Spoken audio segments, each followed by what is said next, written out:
अस्सलाम वालेकुम, hello and welcome to Sprite present world cup special transmission powered by Sparx and Foodpanda. और आज छठा match खेला जाएगा इस वर्ल्ड कप 2023 का। New Zealand will take on Netherlands और ऑब्वियसली ये मैच काफ़ी फेवरेट लग रही है। इसमें न्यूजीलैंड की टीम जिस तरह से उन्होंने पहले मैच में अपने कामयाबी हासिल की है, दोनों टीमें अपना दूसरा मैच खेल रही हैं इस वर्ल्ड कप का।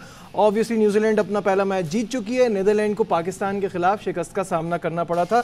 हैदराबाद में ये मुकाबला होगा। नेदरलैंड ने टॉस जीता और फील्डिंग का फैसला किया है। मेरे साथ मौजूद है मेरा पैनल, कामरान अकमल, बासिद अली, शाहिद हाशमी और शोएब जट। अस्सलाम वालेकुम, वेलकम टू द शो। वालेकुम अस्सलाम। कामरान, सबसे पहले ये बताइएगा कैसा देख रहे हैं टॉस जीत के फील्डिंग का फैसला, क्या लग रहा है?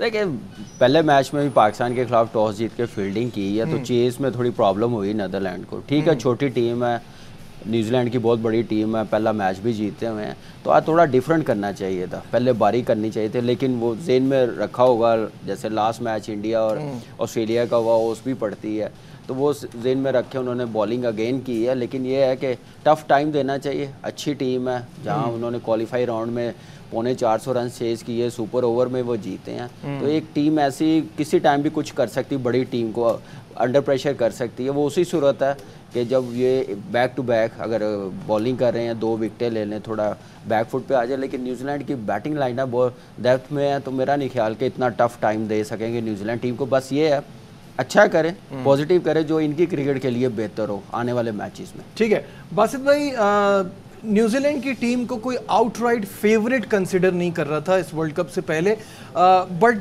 बहुत ही अच्छी फॉर्म में नज़र आ रही है। और जैसे अभी कामरान ने कहा, बैटिंग बहुत सॉलिड हुई है उनकी और डेप्थ भी काफ़ी है। कैसा देखते हैं न्यूजीलैंड की कैंपेन? देखें, वो जो उन्होंने जो प्लान किया हुआ था ना बिफोर वर्ल्ड कप, वो उसी पे हैं। और उन्हें एक सेटबैक मिला था विलियमसन की इंजरी के जो IPL में वो अनफिट हुआ था, लेकिन उसने रिकवरी कर ली है, वो टीम के साथ ही है और माइट भी आज नहीं तो अगला मैच वो खेलेगा। उनकी जो प्लानिंग है ना, जो वो बात करते हैं वो नज़र आ रही है। अनफॉर्चुनेटली हम लोग जो बात करते हैं ना, वो नज़र नहीं आती है। अब जैसे आज उन्होंने एक चेंज करा है, अपनी एक फॉर्मेशन बनाई हुई है कि उसकी जगह वो है, उसकी जगह वो है। अगर आप देखें, जिस तरह अभी विलियमसन आज नहीं खेला, विलियमसन नहीं आता है तो लाजमी बात है उनके पास ऑप्शन कितना बढ़ गया, कितने बढ़ जाते हैं। रविंद्रा ने 100 कर दिया, वो लाजमी बात है खेलेगा। लेकिन एक माइंडसेट जो होता है ना, वो नज़र आ रहा है। वो माइंडसेट हमारे मुल्क में भी होना चाहिए और दूसरे जो एशियन ममालिक हैं उनमें भी होना चाहिए कि हम अमूमन चीज़ें तो डेवलप नहीं करते, तो उनकी सोच को देख के ही हर चीज़ डेवलप कर लें, ज़्यादा अच्छा है। बिल्कुल सही है। शाहिद साहब, टीमों में चेंजेस के हवाले से और दोनों टीमों को देखते हुए आज के मैच पर क्या कहेंगे? लॉकी फर्गुसन को लेके आए, एक्सप्रेस पेस बॉलर है, जिम्मी नीशम की जगह ऑलराउंडर है। और हॉलैंड अपना ऑफ ब्रेक बॉलर लेके आए जो स्पिनिंग ऑलराउंडर है उनका, लोगन वान बी की जगह उसको थोड़ा सा निगल है। तो हॉलैंड कोशिश करेगी, पहला मैच हारे हैं, अच्छा खेले थे लेकिन हार गए ज़ाहिर है 81 रन से, और उनका नेट रन रेट भी लो हो गया। ऐसी टीम है कि जो अपसेट करने की सलाहियत रखती है, लेकिन ज़्यादातर वो सेकंड बॉलिंग में छोटी टीमें जीतती हैं। न जाने क्यों उन्होंने एक प्रोग्राम बना रखा है, प्लान बना रखा है। बास डी लीडर से पाकिस्तान के मैच के बाद सवाल हुआ था कि क्या बेहतर नहीं होता कि आप लोग पहले बैटिंग कर लेते और सेकंड बॉलिंग करते। तो उन्होंने कहा ये कोच और कैप्टन का फैसला है, मैं इससे मुत्तफिक नहीं हूँ। अच्छा, हमारा कोई प्लेयर होता है तो वो कहता है डेफिनेटली ऐसे होना चाहिए था, लेकिन कोच और कप्तान की मर्जी। ये बयान किसने दिया था? प्रेस कॉन्फ्रेंस में बेस्ट नहीं, लेकिन कोच और कप्तान का फैसला है। शोएब, कैसे देख रहे हो इस मैच को? न्यूजीलैंड काफ़ी स्ट्रांग नज़र आ रही है अब तक। मुझे लग रहा है कि न्यूजीलैंड की लॉटरी लग गई। उनका पहले ही रन रेट बड़ा अच्छा है। इस मैच में वो अपना रन रेट देखिएगा, इस हद तक ऊपर लेके चले जाएंगे कि रन रेट की रेस से तो वो बाहर निकल जाएंगे। इस मैच को पाकिस्तान ने शायद उतने अच्छे तरीके से जो है वो कैप्चर नहीं किया था जिस तरीके से लगता है कि न्यूजीलैंड कर लेगा। और ये मैच जो है वो मैं बता रहा हूँ ना कि 2 टीमों के दरमियान ज़रूर है, एक छोटी है एक बड़ी है, लेकिन इसके साथ साथ आप देखिएगा न्यूजीलैंड की अप्रोच क्या होगी। मुझे नहीं लगता कि वो अपनी रेगुलर कम्बिनेशन के साथ जाएंगी। इसमें देखिएगा तजर्बात करते हुए वो आपको दिखाई देंगे, क्योंकि उन्हें पता है जीत तो जाना ही है। अब देखते हैं क्या होता है मैच में। बिल्कुल सही है। अब तक 4 मैचेस हुए हैं दोनों टीमों के दरमियान और नो सरप्राइज देयर कि न्यूजीलैंड सारे के सारे जीता है। दोनों टीमों के इस मैच के हवाले से आपको दिखाते हैं, ये रिपोर्ट डाल लेते हैं और उस पर भी हम बात करेंगे कि अब तक जो ऑब्वियसली ये तो शुरुआत है इस वर्ल्ड कप का, और न्यूजीलैंड अपने नेट रन रेट की वजह से नंबर 1 पोजीशन पे है, पॉजिटिव 2.149, तो इनको उससे बड़ा फ़ायदा हुआ है। पाकिस्तान तीसरे नंबर पे, अभी कड़े इम्तिहान बाकी हैं। शायद साहब पॉइंट्स टेबल को देखते हुए क्या कहेंगे? पॉइंट्स टेबल तो अभी अर्ली पिक्चर्स हैं, तो और बहुत ही अच्छा अर्ली लगता है, पिक्चर्स। कभी कभी अच्छा लगता है कि पाकिस्तान की टीम इंडिया से ऊपर है, लेकिन अभी बहुत अर्ली है। ज़ाहिर है एक मैच ही हुए हैं अभी। आज न्यूजीलैंड की टीम अपना दूसरा मैच, नीदरलैंड की टीम अपना दूसरा मैच खेली है। 3-4 मैचों के बाद आपसे पूछूंगा पॉइंट्स टेबल, फिर पूछिएगा जरा, फिर मजा आएगा। पूछिएगा पॉइंट्स टेबल की, ये पॉइंट्स टेबल का एक्सपर्ट है। नहीं, उस टाइम हमने देखना है कि शाहिद भाई क्या पॉजिटिविटी निकालेंगे।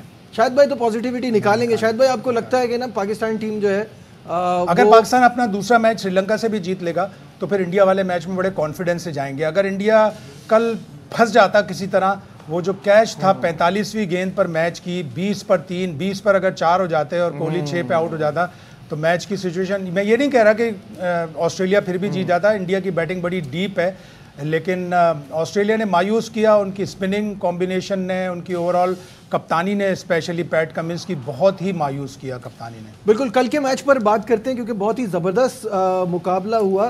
बासित भाई आपसे ये जानना चाहूँगा, मुझे ऐसा लगा कि एडम जंपा ने उस तरह की बॉलिंग नहीं कराई जो इस पिच पे होनी चाहिए थी। ऑल्दो ग्रिप ऑब्वियसली ड्यू की वजह से मुश्किल हो रहा होगा, लेकिन तब भी वो हाफ वॉलीज टाइप बॉलिंग नज़र आ रही थी, जैसे मज़ा नहीं आया। देखो, आईसीसी इवेंट है, बायलैटरल सीरीज में और आईसीसी इवेंट में फ़र्क होता है, और बॉल गीला हो गया था। जो ब्रेक थ्रू मिल गए थे ना, 2 रन पे 3 आउट, और जो जैसे शाहिद भाई ने बताया अभी के कैच जो छूटा, बात वो नहीं है। आप ये देखें कि पहली बारी आपने सब ने देखी ना, कितना स्पिन हो रहा था, मिट्टी भी उठ रही थी। दूसरी बारी में तो नज़र नहीं आया, तो ड्यू फैक्टर तो आई है ना, ड्यू फैक्टर। लेकिन मैं क्रेडिट अपना राहुल से या विराट से नहीं ले रहा। क्लिनिकल रन चेस क्या, जिन्होंने जितनी भी सेंचुरियां बनी ना अभी, चाहे वो 2 न्यूजीलैंड की तरफ से, 3 साउथ अफ्रीका की तरफ से, ये दोनों जो इनिंग्स हुई ना 97 और 85, ये ज़्यादा बेहतर है, ज़्यादा डिफिकल्ट कंडीशन। और बॉलर ऑपोजिशन देखे ना, जो फास्ट बॉलिंग हो रही थी। True, agree. 145 प्लस यार, बिल्कुल ऐसा ही है। और ये वनडे तो की उसको बोलते हैं कामरान, हाँ, मैच चेजर। हाँ, बिल्कुल सही बात है। वनडे की हिस्ट्री में ये चौथी बार ऐसा हुआ है कि 5 या 5 से कम पे 3 खिलाड़ी आउट, उसके बाद टीम जाके जीत जाए, और 4th wicket partnership world cup की ये सबसे कामयाब पार्टनरशिप हो गई इंडिया के लिए। क्या कहेंगे? देखिए, प्लेयर ऐसे हैं, बड़े प्लेयर हैं, मैच विनर प्लेयर हैं, उन्होंने करके दिखाया हुआ है। और इंडियन टीम के लिए विराट कोहली का तो खैर लेवल इस वक्त कोई भी प्लेयर मैच नहीं कर सकता, जो उसने अपना स्टैंडर्ड सेट किया हुआ परफॉर्मेंस के साथ, फिर जैसे चेस करता है वो एक अंडर प्रेशर, ठीक है उसका कैच निकला, लेकिन आप एक दूसरी तरफ देखें, विराट कोहली का दूसरे एंड पे रहना, के राहुल की बैटिंग की वो आप देखें क्लास, कि वो उसको कितना फ़ायदा हुआ विराट कोहली के साथ। तो यही एक मेरे ख्याल से यंग प्लेयर्स के साथ एक एक्सपीरियंस प्लेयर हो, जो इस सिचुएशन से गुजरा हो, जो टीम को निकाला हो, तो उसका फ़ायदा हुआ। क्लास की बैटिंग हुई है, जैसे बासित भाई ने कहा ना कि जो 300 बने हुए, 400 बने हुए, 500 बने हैं, तो अभी तक वो 100 एक साइड पे कर दें, ये पार्टनरशिप एक साइड पे कर दें। वेरी डिफ़िकल्ट, 2 पे 3 आउट, इतना इजी नहीं था, बड़ा मुश्किल था इंडियन टीम के लिए। लेकिन यहाँ पे आप ये एक चीज़ ज़रूर कहें कि हम लोग जो सोच रहे थे कि ऑस्ट्रेलिया ने क्या किया, उनका डिसीजन कितना बैड था, उनको पता नहीं था। पहले तो उन्होंने जो 15 स्क्वाड अनाउंस किए, उसमें एक स्पिनर स्पेशलिस्ट। आप एशिया में खेलने आए, इंडिया में पहला मैच चेन्नई में है, तो आप अपना दूसरा स्पिनर ही नहीं लेके आए, तो वहाँ पे देखे। फिर उसके बाद टॉस जीत के बॉलिंग करने का जो बैटिंग करने का जो फैसला किया, वो मेरे ख्याल से वो अंडरस्टैंडेबल नहीं है। वो मेरे ख्याल से सही बासित भाई ने कहा कि कमिंग्स की जो टेस्ट मैच में कैप्टनसी है, एग्रेसिव, पॉजिटिव, अच्छे डिसीजन, वो वनडे में पहले मैंने देखा है कि आईसीसी इवेंट है, वैसी परफॉर्मेंस नज़र नहीं आई। क्या ऑस्ट्रेलिया ने प्रोटेस्ट करा था हम चेन्नई में नहीं खेलेंगे? कमिंस की कप्तानी में कल ऐसा लगा जैसे बाबर आजम की कप्तानी की झलक थी। बिल्कुल उन्होंने उसी तरह मेरे ख्याल से बाबर आजम मच बेटर है अभी तक उसी तरह की कप्तानी से। मैं जो चीजें बताने जा रहा हूँ ना कामरान, उसको सुने। 3 ओवर में 6 रन देके 1 विकेट मिचेल स्टार्क, अगला ओवर उससे नहीं कराया, चेंज कर दिया। जॉश हेजलवुड जिसने 4 ओवर में 2 आउट किए हुए थे, चौथे ओवर में कोहली का कैच गिरा था उसकी बॉलिंग पे, उसको अगले ओवर में चेंज कर दिया। ग्लेन मैक्सवेल को पहले लाया, जेम्पा को बाद में लाया। जेम्पा थे आपका मेन स्पिनर है, उसको आप बाद में ला रहे हो, मैक्सवेल को पहले ला रहे हो।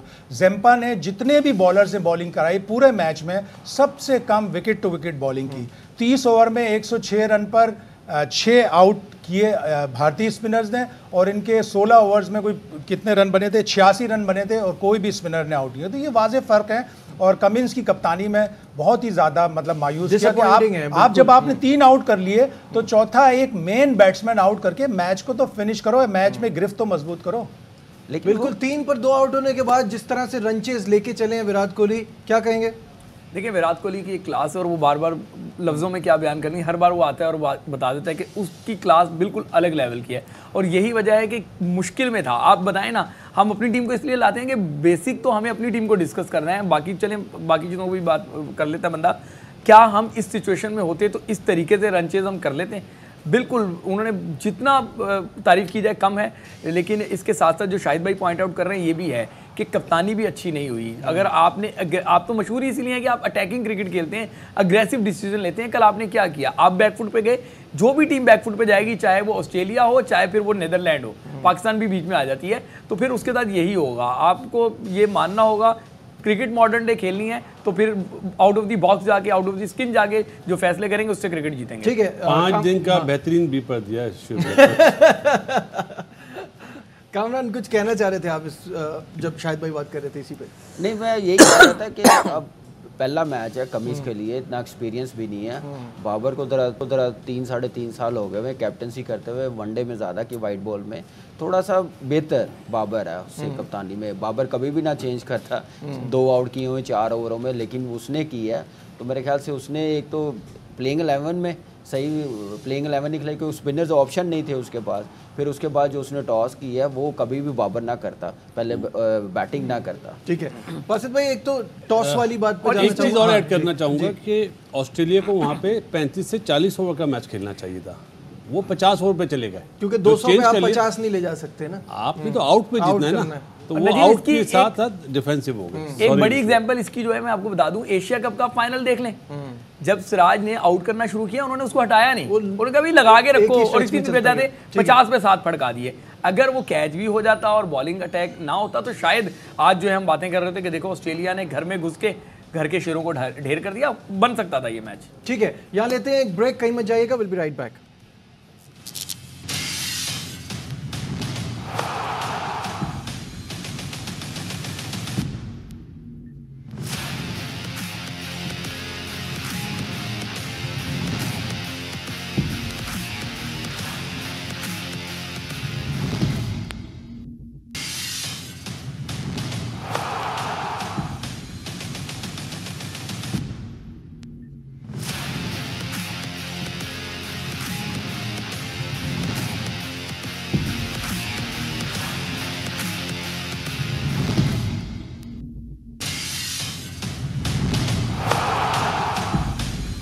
Glad to have you back once again to our special transmission, Netherlands versus New Zealand। और ये मैच अब शुरू होने वाला है। जैसे ही शुरू होगा लाइव हम आपको फर्स्ट बॉल भी दिखाएंगे, ये लाइव मनाजिर भी आपके सामने आ जाएंगे। अभी शुरू नहीं हुआ है, दोनों टीमें मैदान में दाखिल हो गई हैं और वर्ल्ड कप में ये दोनों टीम 300+ रन होंगे, तो एक अच्छा मेरे ख्याल से न्यूजीलैंड टीम के लिए चांस है। एक बड़ा टोटल गया, जैसे शुएब ने बात की, रन रेट से तो अपनी टीम को तो बाहर निकाल लें कि इन पे कोई प्रेशर आएगा, ये ऐसे मैच खेल लेंगे, अपना रन रेट मेंटेन कर। फिर दूसरी चीज़ उन्होंने की है जो लोग फर्गुसन को खिलाया, बैटिंग लाइनअप इतनी थी, ऑलराउंडर्स पे 2 मैन ही जा नहीं सकते, तो मेन बॉलर उनका आया, अब उनकी बॉलिंग भी स्ट्रॉन्ग हो गई। तो मेरे ख्याल से प्लानिंग के साथ खेल रहे हैं, वर्कलोड भी मैनेज कर रहे हैं, और टीम लंबा टूर्नामेंट है, मैचेस बहुत ज़्यादा, तो टीम को प्लेयरों को रेस्ट मिलता जाए, हर मैच में फ्रेश हो। तो मेरे ख्याल से न्यूजीलैंड की ये क्लास है कि इसलिए आईसीसी इवेंट में ये बड़ा ज़बरदस्त परफॉर्म करते हैं। जी बासित भाई, अगर आपसे पूछा जाए कि पिच हैदराबाद की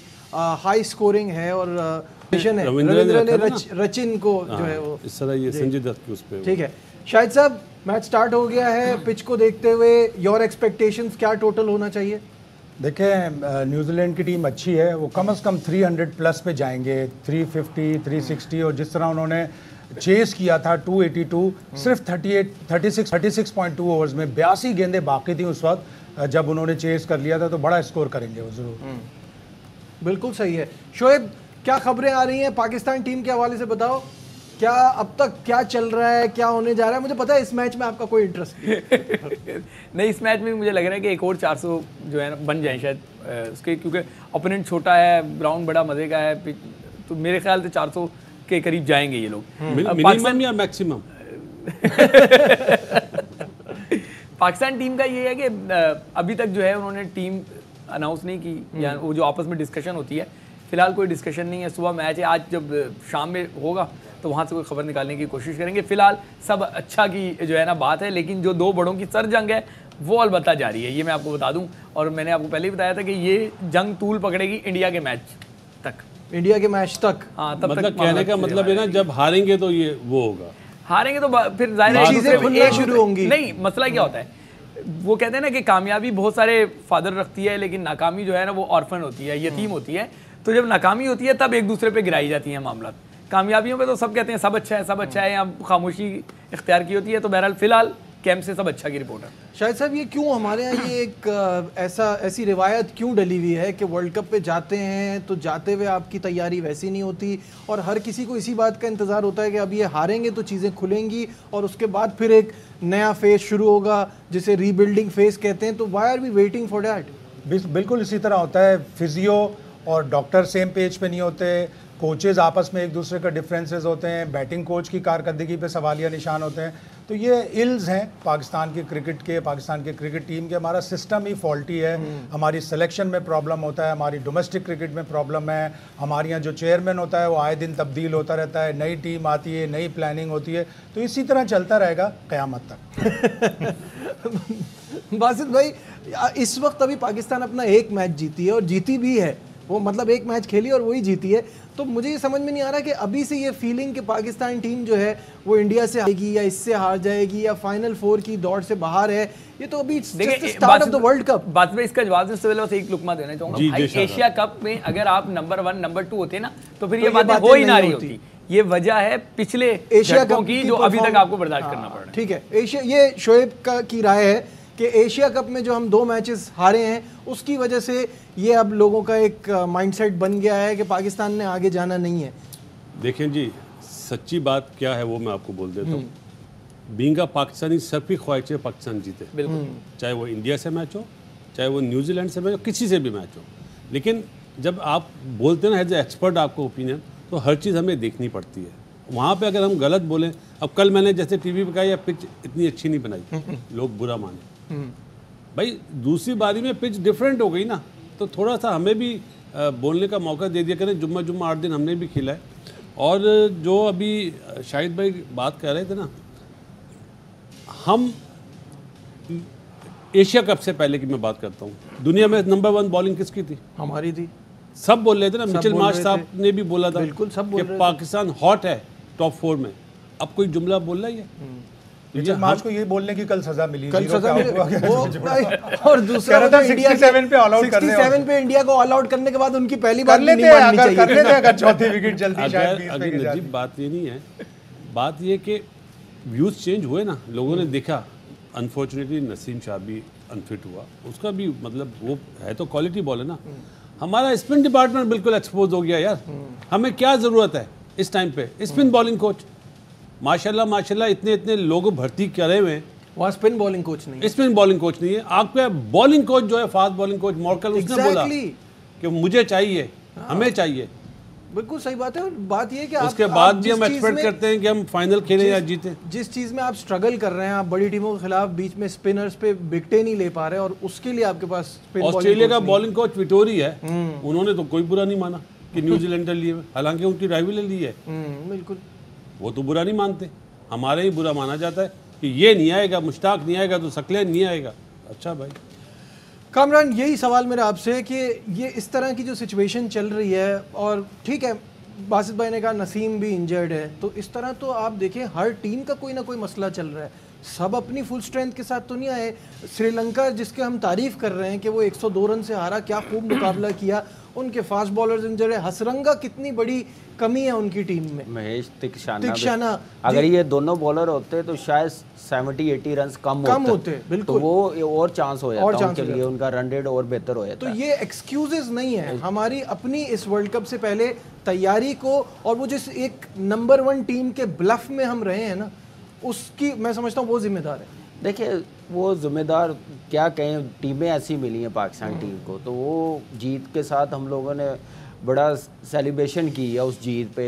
सी टीम को ऑस्ट्रेलिया की आई है, उनको हरा के, न्यूजीलैंड को हरा के, जो कंप्लीट टीमें आई हैं ना वो हमारे मुल्क में भी आके हमें फेंटा दे के चली गई हैं, जीत के चली गई। न्यूजीलैंड 3 मैचेस वनडे थे वो जीत के गए, पूरी टीम थी ना। उसके बाद इंग्लैंड 3-0 करके चली गई, नई टीम आई है। तो ये गलतियाँ हमारी अपनी हैं। अब न्यूजीलैंड की मैं अभी पूछ रहा था ब्रेक में, कितनी आबादी है मुझे बात बताएं। 65 लाख, हमारी कितनी है? 24 करोड़, 25 करोड़। बिल्कुल ऐसी। हमारा बैकअप ज़्यादा अच्छा होना चाहिए कि न्यूजीलैंड का होना चाहिए, ये कोई नहीं सोच रहा। हमारा अंदाज़ा क्या है कि इस लड़के को कैसे हमने बाहर निकालना, इसके इशू क्या हैं, ये लाइकिंग डिसलाइकिंग पे क्या है। एक होता है एक इंसान गलती करता है, ये मेरे ख्याल से प्लानिंग के साथ ये काम करते हैं। गलती इंसानों से होती है, अल्लाह माफ़ कर देता है। जो प्लानिंग के साथ करता है ना तो वो फिर सामने भी आती है परफॉर्मेंस। तो यही चीज़ पाकिस्तान की क्रिकेट में है। जिन बंदों के हाथ में क्रिकेट दी है पिछले 7-8 सालों में वो काम हो रहा है। अभी क्या नाम है, बासित भाई कह रहे हैं कि स्पिन बॉलिंग कोच होना चाहिए। वकार भाई फास्ट बॉलर है, हेड कोच है, कोई है मुकाबला बॉलिंग का? कोई ज़रूरत है बॉलिंग कोच की, फास्ट बॉलिंग की? आकिब जुएद, अजहर महमूद क्या कर रहे थे फिर टीम के साथ? तो उस वक्त स्पिन बॉलिंग कोच रखते। ये अपनी लाइकिंग वाले बंदे लाते हैं। ये आप भूल जाएं कि पाकिस्तान की क्रिकेट ऊपर लेके जाएंगे। ये पाकिस्तान की क्रिकेट ऐसे ही नीचे जाएंगी जब तक इनके अपने इश्यूज ख़त्म नहीं होंगे। ये लड़का मुझसे सलाम नहीं करता, ये मिलता नहीं है, ये मेरा नाम नहीं लेता, ये हमारे साथ बैठता नहीं है। जब ऐसी चीज़ें टीम में आ जाएंगी, पाकिस्तान की क्रिकेट में आ जाएंगी, तो फिर ये हाल होगा। बिल्कुल। शायद साहब ईगो प्रॉब्लम जो बहुत 90s वालों में बहुत ईगो प्रॉब्लम है, ये याद रखना चाहिए। मैं 90s का हुआ, मैं अपना बोल रहा हूँ। हम लोगों में ईगो प्रॉब्लम बहुत ज़्यादा है। और जब भी कामिल ने 65 लाख की बात करी ना, 65 लाख का छोटा सा मुल्क है। पाकिस्तान 24 करोड़ है ना ऑफिशियली, हो गए वैसे 26 करोड़, हो गए ज़्यादा ही। हमसे ज़्यादा ग्राउंड है उधर क्रिकेट के। और अब यही चीज़ ठीक है, यूनुस भाई बहुत बड़ा नाम है बैटिंग। अब मिसबा हेड कोच था, अब मुझे बताएं कि मिसबा हेड कोच बैट्समैन है ना, हेड कोच बना हुआ, तो फिर यूनुस भाई बैटिंग कोच। ये चीज़ें बड़ी फिर काउंट करती हैं ना चीज़ें। आप किस प्लानिंग के साथ जा रहे हैं? फिर या यूनुस भाई को हेड कोच बना लें, उनके साथ बाकी टीम दे दें। अगर मिसबा से आप खुश नहीं है, उसकी बैटिंग से खुश नहीं, या उनकी बैटिंग आपको पसंद नहीं है, तो फिर क्यों हेड कोच बनाया आपने? तो ये सारी चीजें किसने सोचनी है? लेकिन जो सिस्टम में कंसिस्टेंसी भी है, सिस्टम में कंसिस्टेंसी 5 बजे यही पैनल होगा ना जी जी। 2 ओवर मैडन हो चुके। सिस्टम में कंसिस्टेंसी भी है उनके यहाँ। डेविड वाइट 5 साल चीफ एग्जीक्यूटिव रहे, अब वो ILT20 में अबू धाबी के लिए और दुबई के लिए आ गए हैं, उनकी जगह दूसरा आ जाएगा। उससे पहले मार्टिन स्नेडन थे। ग्रेग बार्कले जो इस वक्त ICC के प्रेसिडेंट हैं, वो 7 साल न्यूजीलैंड क्रिकेट के सदर रहे। एक सिस्टम होता है, एक कंसिस्टेंसी होती है। आप जहां आदमी चेंज करेंगे वो अपना चेंज ले आएगा। एक ने हाइब्रिड मॉडल लाया, दूसरे ने कहा नहीं हाइब्रिड मॉडल गलत था। पहले ने कुछ किया, मीडिया डिपार्टमेंट में कुछ था, दूसरे ने आके मीडिया डिपार्टमेंट अपसाइड डाउन कर दिया। सारी चीज़ें चेंज होती रहती है ना। अब अल्लाह करे चलो ज़का अशरफ साहब 3 साल के लिए मुंतखब हो जाएं, वो काम करते रहें, बुरा काम नहीं कर रहे लेकिन काम करते रहें। तो लेकिन अगर ये भी हट गए तो इनकी सारी चीज़ें अगला आने वाला चेंज कर देगा। अब इन्होंने कुछ मुआहदे किए हैं काउंटी से, कुछ काउंटी से मुआहदे किए हैं, सब कुछ किए हैं। अगला आएगा कि भाई क्यों मुआहदे किए, चलो यार इसको साफ करो, ये तो ज़का अशरफ ने किया था, ख़त्म कर दो। ये सारी चीज़ें होंगी। टोटल 115 कॉन्ट्रैक्टेड प्लेयर्स हैं न्यूजीलैंड में। उन्हीं 115 प्लेयरों में ए टीम भी बनती है, उन्हीं 115 प्लेयरों में नेशनल टीम भी बनती है, और उसके बियॉन्ड उनके पास अंडर 19 के प्लेयर्स होते हैं, और उनकी अंडर 19 टीमें भी पूरी दुनिया का दौरा करते हैं। ठीक है शोएब, कुछ शोएब से पहले एक जुमला कहूँगा प्लीज। हमारे मुल्क में हर आने वाला ना जाने वाले से बेहतर लगता है। हर आने वाला जाने वाले से बेहतर लगता है। ये अपने आप को ये बोलते हैं, हर आने वाला जो ना जाने वाले। हमें तो लगता है पिछला वाला इससे बेहतर था। हमें ओरिजिनल बंदे को तो आपको लगता होगा कि एहसान मानी बहुत अच्छे थे, उन्हीं के दौर का तो हम आज भुगत रहे हैं कि आज पाकिस्तान की क्रिकेट में बैकअप की जो बात कर रहे हैं। नहीं, आप सही कह रहे हैं कि आने वाले, लेकिन वो नजीब जो बात कर रहे हैं मैं उस पर कह रहा हूँ तो जुमला वो है बिल्कुल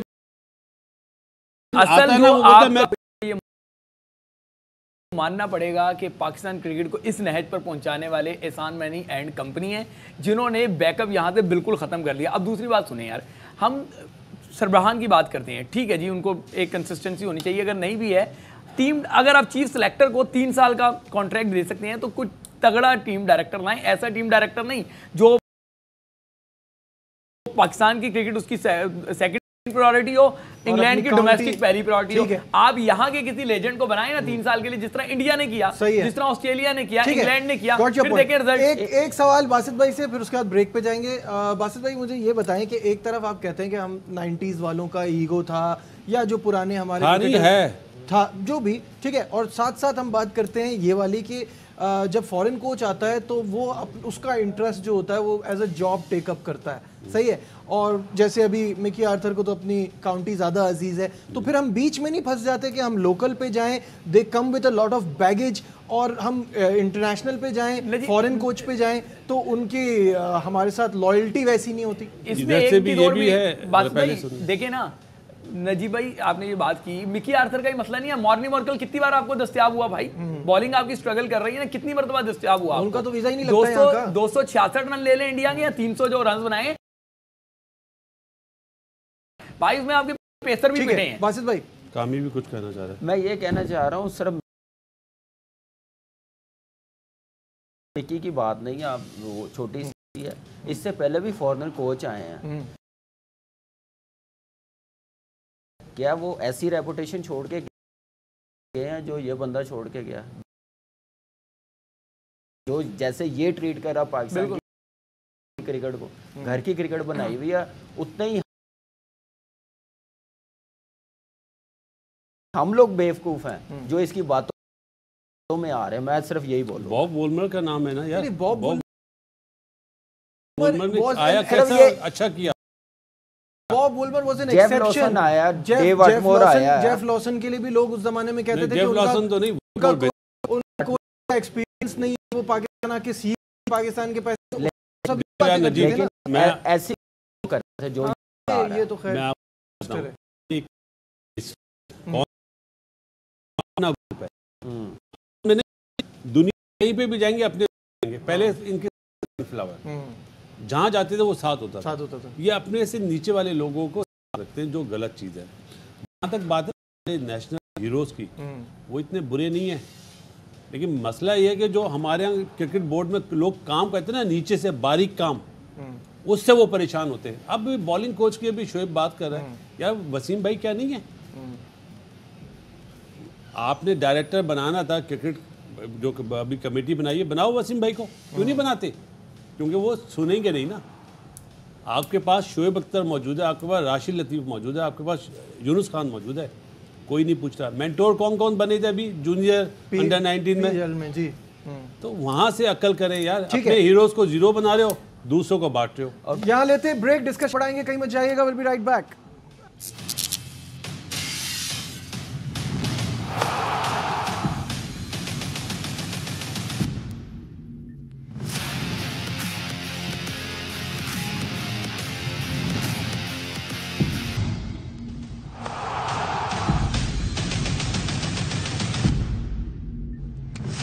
Glad to have you back once again to our special transmission. 19 पर कोई खिलाड़ी आउट मैं सेंचुरियां बनाई थी तो उसको भी अपनी जगह पक्की करनी है, हमारा स्टाइल अपना लिया उसने। लेकिन बड़ा स्कोर करेगा न्यूजीलैंड भाई 15 बॉलों पे 18 रन किए हैं विली यंग ने, तो थोड़ा कॉशियस है, वरना न्यूजीलैंड का स्टाइल तो ऐसा होता है धड़ाधड़ मारना शुरू कर देते हैं, लेकिन कॉशियस होगा, जाहिर है पिछले मैच में रन नहीं किए। और जहाँ तक पाकिस्तान के मैच का ताल्लुक है तो पाकिस्तान को मैच जीतना ज़रूरी होगा।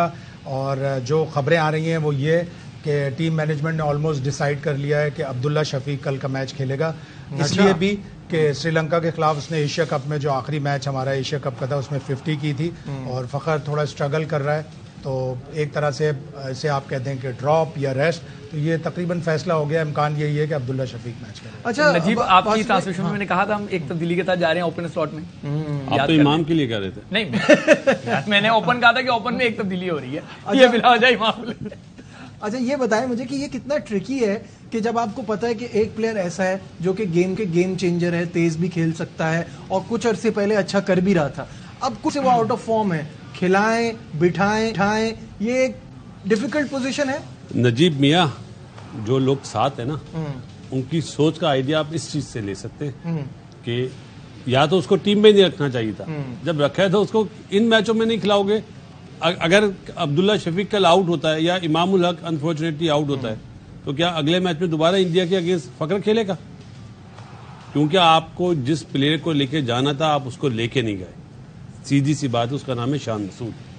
मिस्टेक तो वहां से हुई है, अब खेलते रहो, दोस्तियां निभाते रहो बस। तो ये उसका चाचू वो पावर पे नहीं रहा ना। मैं चाचू वाचू को नहीं जानता भाई, मैं प्लेयर को तो जानता मैं हूं। फैक्चुअल बात बता रहा हूँ, उसके चाचा जो है प्लेयर पावर के में हिसाब से बात कर रहे हैं ना, वो यार प्लेयर के हिसाब से रीजन बता रहा हूँ आपको, रीजन भी तो डाइजेस्ट करें ना। देखिए उसने क्या चाचा की वजह से सेंचुरियां करी थी? देखें वो शुएब आपकी राय है, ये पाकिस्तान की राय समझ के शायद बासित भाई ने बात की है जो पाकिस्तान के लिए बेटर हो, लेकिन ये है कि खैर अब स्क्वाड चला गया हुआ, किसी लड़के को क्या डिस्कस करे, जो है उनके मुतालिक ही बात करनी चाहिए। सही बात। फखर मेरे ख्याल से आपको इंडिया तक यही ओपनिंग पेयर रखना पड़ेगा, इसी से आप उम्मीद रखें, इन्हीं को कॉन्फिडेंस दें। जो बड़ी टीमें ऑस्ट्रेलिया, इंडिया, इंग्लैंड, न्यूजीलैंड, आप इस बैटिंग ऑर्डर के साथ नहीं चल सकेंगे। आपको ऐसा प्लेयर चाहिए जो इम्पैक्ट डाले फर्स्ट 10 ओवर्स में। उसकी फॉर्म आ गई तो पाकिस्तान के लिए कितनी ब्लेसिंग होगी, ऐसी विकेट पे वो 200 कर देगा, मुझे इतनी उम्मीद है जब उसकी फॉर्म आ जाएगी। ऐसा प्लेयर है, लेकिन उसको थोड़ा सा टाइम देना पहले पड़ेगा। 3 मैचों में चांस देना चाहिए था, जब हाँ, आप बिल्कुल। देखें तो हाँ, फर्स्ट 3 मैचेस में। बिल्कुल सही है। टीम अनाउंस नहीं हुई, होगी तो बात होगी करें। तो फिर बात करेंगे, वो पता चल जाएगा। हो सकता है हमारी सुन के ये प्लान ड्रॉप ही ना हो जाए। नहीं, उन्हें उर्दू थोड़ी समझना। फैसले वो नहीं कर रहे, फैसले तो पंजाबी समझने वाले कर रहे हैं। अच्छा, कौमी टीम के कप्तान बाबर आजम को भारतीय थाली पसंद आ गई है। पसंदीदा क्रिकेटर और अदाकार का नाम भी बताया। आईसीसी ने इंग्लैंड, श्रीलंका और पाकिस्तानी कप्तान से जो दिलचस्प सवालात किए, उसकी वीडियो भेजी, आइए आपको भी दिखाते हैं जी। शोएब, बड़े मजे के सवाल बनता है। शोएब से सवाल बनता है। शोएब, थाली पसंद कर सकते हैं बाबर आजम, आपकी इजाजत है? आपने कहा कि आप इस पे भी कुछ ना कह दें। आपने कहा कि आईसीसी ने वीडियो भेजी है, तो आपको भेजी है, आप ही तबसरा करते, मुझे नहीं भेजी। लेकिन एक चीज मैं थोड़ा हैरान हुआ था, मैं बात जेन से निकल गई है। ये आर्यन दांत जो बासित भाई ने बात वो उन्होंने उस दिन मिलाई थी ना, वो बात हुई थी बासित भाई ने संजय दत्त से मिला। रचिन वाली पे, रचिन वाली बात। एक सेकंड, एक चीज बताऊं, दुनिया में मशहूर है बाबर आजम। ठीक है, हमसे पूछें कि हमें कौन पसंद है, वो ठीक है। फिलहाल हमारी ट्रांसमिशन में बस इतना ही। आपसे शाम 5 बजे फिर मुलाकात होगी। दीजिए अपने मेजबान नजीबुल हसनैन को इजाजत। अल्लाह हाफिज।